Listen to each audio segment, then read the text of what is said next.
Hi guys, এতিয়া আমি পথাৰ আহি পাই গ'লোঁ। মই এইফালে মাটি চহাই আছে আলু লগাবৰ কাৰণে। মই খানা দিবৰ কাৰণে আহি গ'লোঁ। এতিয়া দি লওঁ মই খানাটো।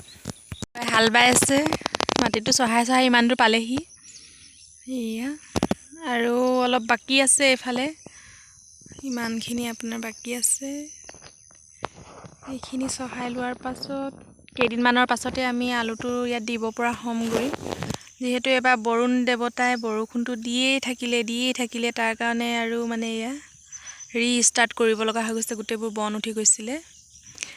এতিয়া অকণমান ৰ'দৰ চাপটো পৰিছে, যিহেতু ৰ'দটো আহি আছে এইকেইদিন, সেইকাৰণে অলপমান সোনকালে যিমানখিনি পাৰে হালকু কৰি সেইখিনি আমি এতিয়া আলু লগাম বুলি ভাবিছোঁ ইয়াতে। এতিয়া মই খানা দি লওঁ, তাৰপাছত আপোনালোকক লগ কৰি আছোঁ।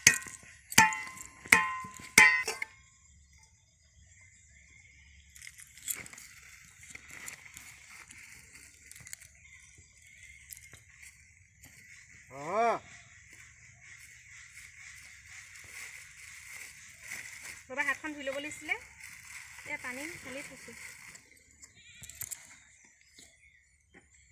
কি পানী ইমান কমটি ঢালি থৈ দিছোঁ।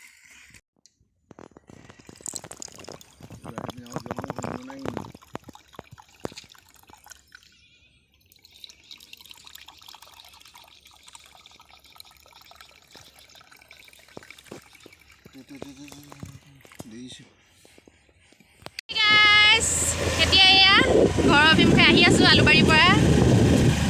ভিডিঅ'টো চোৱাৰ বাবে বহুত বহুত ধন্যবাদ। আকৌ এটা পুনৰ নতুন ভিডিঅ'ৰ সৈতে আপোনালোকক লগ পাই আছোঁ।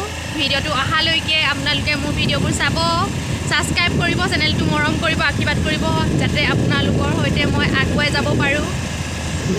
Bye bye.